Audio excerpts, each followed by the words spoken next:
সূরাতুল ফাতিহা।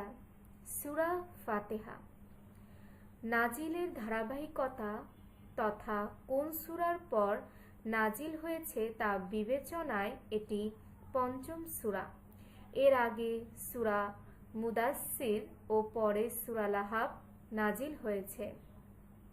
বর্তমান কোরআন মাজিদের বিন্যাস অনুযায়ী এটি একেবারে পহেলা সূরা। শুরুতে আনার কারণ এ সূরাতে অল্প কথায় তুলে ধরা হয়েছে পুরো কোরআনের নির্যাস বা সারকথা। এক নজরে ফাতিহা মাক্কি যুগের শুরুতে নাজিল। আয়াত ৭। সূরা নং ১ মাক্কি। নামের রহস্য। ফাতিহা মানে শুরু, সূচনা, ভূমিকা। সূরা ফাতিহার ৩টি নাম আছে। ফাতিহাতুল কিতাব বা কোরআনের সূচনা, কেননা কোরআন মাজিদ শুরুই হয়েছে এ সূরা দিয়ে। ২. উম্মুল কুরআন বা কোরআনের মূল, কেননা গোটা কোরআনের মূল মেসেজ এতে অল্প কথায় জায়গা পেয়েছে। আর ৩. আস-সাবউল মাসানি বা বারবার পাঠ করার ৭টি আয়াত, কেননা সূরা ফাতিহায় ৭টি আয়াত আছে যেগুলো প্রতি নামাজে বারবার পড়তে হয়। Major theme.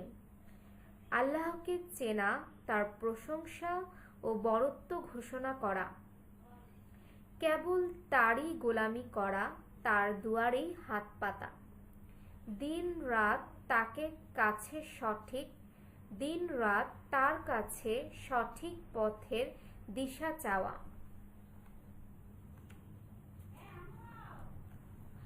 সূরার শুরু শেষ সম্পর্ক। সূরার শুরুতে রব হিসেবে আল্লাহ তার কাজ বা দায়িত্বের কথা জানিয়েছেন। সেটা হলো বিশ্বজগৎ পরিচালনা করা ও বান্দার প্রয়োজন মেটানো। আর শেষে আব্দ বা বান্দা হিসেবে আমাদের দায়িত্ব ও কাজের কথা মনে করিয়ে দিয়েছেন, তা হলো কেবল তারই দাসত্ব করা। অন্য সূরার সঙ্গে সম্পর্ক। সূরা ফাতিহার সম্পর্ক বিশেষ কোনো সূরার সঙ্গে নয়, বরং কোরআনের সবগুলো সূরার সঙ্গেই এর কিছু না কিছু সম্পর্ক আছে। মূলত সূরা ফাতিহার পর বাকি যে ১১৩টি সূরা, সেগুলো সূরা ফাতিহারই বিস্তারিত ব্যাখ্যা। এজন্যই নামাজে সূরা ফাতিহার সঙ্গে অন্য যে কোনো সূরা মিলিয়ে পড়তে হয়। শানে নুজুল। কোরআন কিন্তু গতানুগতিক কোনো বই নয়। কোরআন হলো জীবনযাপনের প্রেসক্রিপশন। মানুষের এক এক দরকারে নেমে এসেছে এর এক এক সূরা। তো কোন দরকারে কি প্রেক্ষাপটে নাজিল হয়েছে এক একটা আয়াত, তা দলিল দস্তাবেজকেই বলে শানে নুজুল। প্রায় সবগুলো বিশুদ্ধ তাফসির ঘেঁটেও সূরা ফাতিহার এরকম কোনো শানে নুজুলের সন্ধান মেলেনি। বোঝাই যাচ্ছে সূরা ফাতিহা বিশেষ কোনো উপলক্ষ নিয়ে নাজিল হয়নি। ওটা বরং মহান রবের পক্ষ থেকে মুসলিম উম্মার জন্য এক বিস্ময়কর উপহার। তবে হ্যাঁ, সূরা ফাতিহা যখন নাজিল হয় তখনকার মক্কার চালচিত্র ঘাটাঘাটি করলে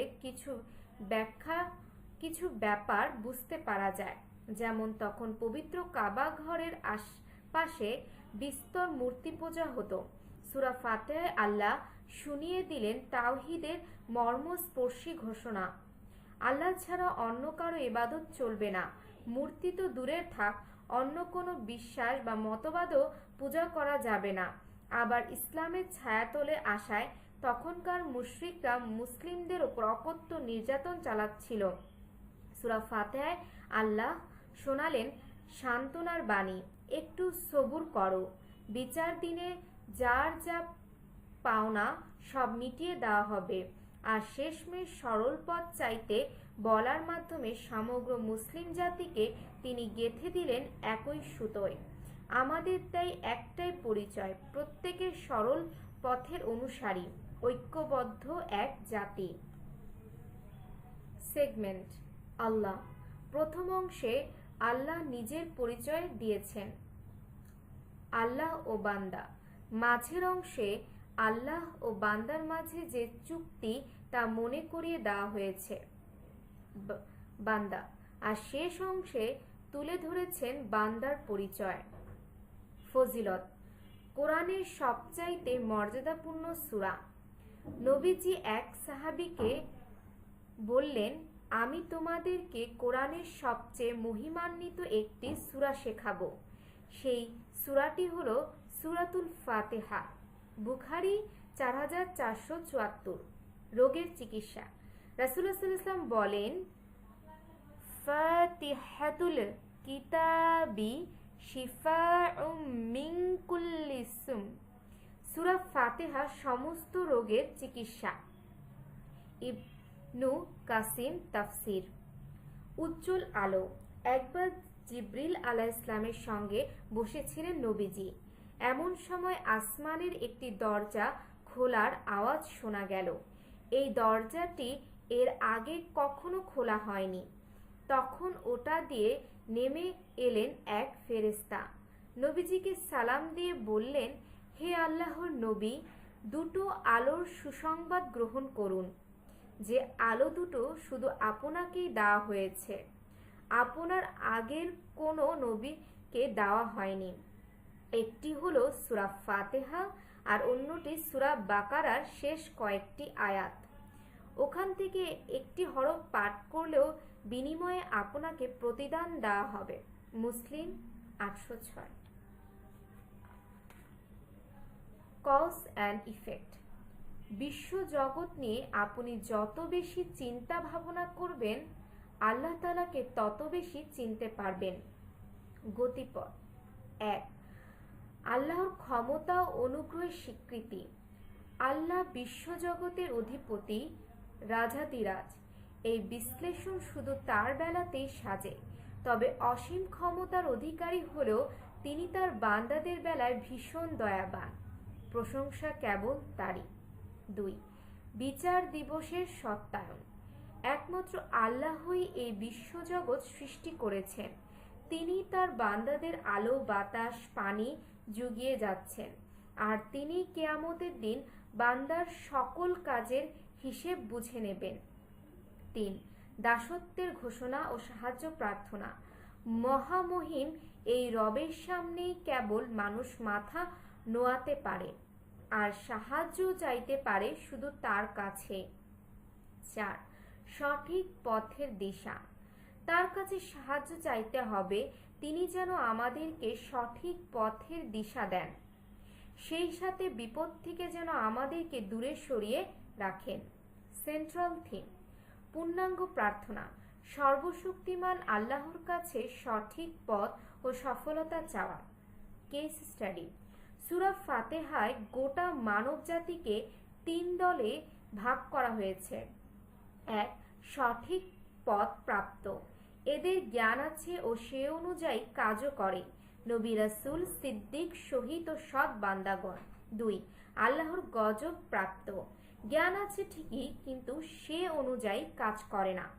ইহুদিরা এ দলের আওতায়। 3 হলো পদভ্রষ্ট। এরা টুকটাক ধর্মকর্ম করে, কিন্তু সেটা জ্ঞানের ভিত্তিতে নয়, মানে আমল আছে কিন্তু ইলম নেই। পদভ্রষ্টদের সবচেয়ে ভালো উদাহরণ খ্রিস্টানরা। কোরআনে আল্লাহ অসংখ্য ঘটনার মাধ্যমে বারবার আমাদের সামনে এই 3 দলের পরিচয় স্পষ্ট করেছেন।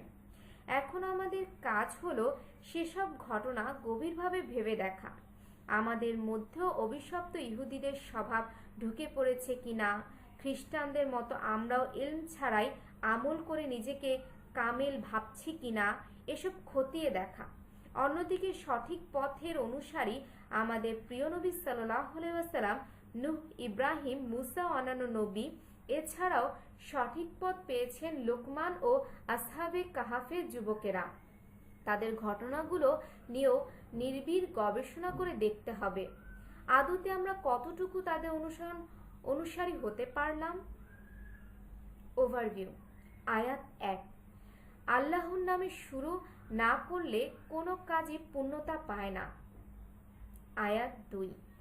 জগতে যত প্রশংসা বাক্য আছে সবটুকু আল্লাহর জন্য, যিনি সৃষ্টি করেছেন বিশ্বজগৎ।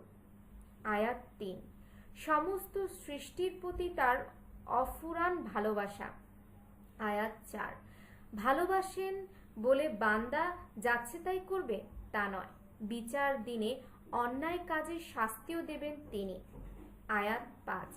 তাকে রব হিসেবে চেনার পর প্রথম কাজ তার দাসত্ব করা। আয়াত 6। যিনি সৃষ্টি করেছেন তিনি সর্বোত্তম পথ প্রদর্শক, তাই তার কাছে সঠিক পথের দিশা চাইতে হবে। আয়াত 7। অনুসরণ করা চাই পূর্বপুরুষদের যারা সঠিক পথের অনুসারী ছিলেন। আয়াত 7। জ্ঞান থাকা সত্ত্বেও যারা বিপদে গেছে তথা ইহুদিরা তাদের অনুসরণ নয়। আয়াত 7। আর জ্ঞান না থাকার কারণে যারা পদভ্রষ্ট হয়েছে তথা খ্রিস্টানরা ওদেরও অনুসরণ নয়। রিফ্লেকশনস বা তাতাব্বুর। বিসমিল্লাহ কথাটি শুনতে খুব ছোট কিন্তু ভীষণ পাওয়ারফুল। এটা আপনাকে সরাসরি আল্লাহ তাআলার সঙ্গে নেটওয়ার্কিং করিয়ে দেয়। কোনো কাজের শুরুতে বিসমিল্লাহ বলা মানে কাজটি এখন আর আপনার একার নয়, বরং আপনার সাহায্যে এগিয়ে আসবেন আল্লাহ নিজেই। তখন বসে না থেকে এগিয়ে আসবেন ফেরেশতারাও। এখানেই শেষ নয়, বিশ্বজগতের সবকিছু আপনার কাজটি বেগবান করতে হয়ে উঠবে তৎপর। এছাড়া বিসমিল্লাহ বলে কোনো সাধারণ দুনিয়াবি কাজ শুরু করলেও তার নেক আমলের খাতায় জমা হতে থাকবে। সূরা ফাতিহা আমাদেরকে দোয়ার আদব শেখায়। বান্দা যখন দোয়া করবে তখন শুরুতে তার দয়ালু রব ও মালিকের প্রশংসা করবে, তার সুন্দর সুন্দর নাম ধরে ডেকে ডেকে তার কাছে চাইবে, তাকে ডাকবে ভয় আর আশা নিয়ে। দোয়াতে শুধু ভালো বিষয়গুলো চাইবে না, মন্দ জিনিস থেকে মুক্ত পাওয়ার জন্য দোয়া করবে। সূরা ফাতিহা আমাদেরকে সঠিক পথ চাইতে বলা হয়েছে। এখন সঠিক পথ মানেটা কি আসলে?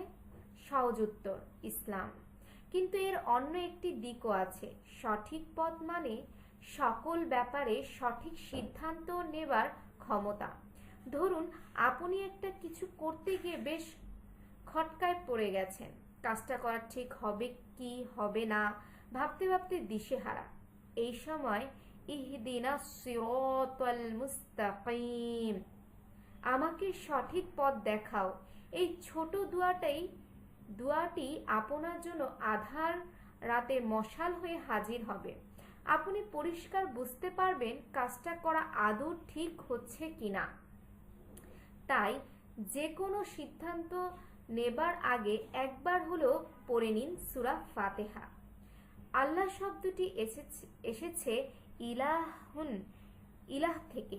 ইলাহ মানে এমন এক সত্তা যা দাসত্ব করে সবকিছু এবং যার দাসত্ব করে সবকিছু এবং যার ইবাদত করে সমস্ত সৃষ্টি।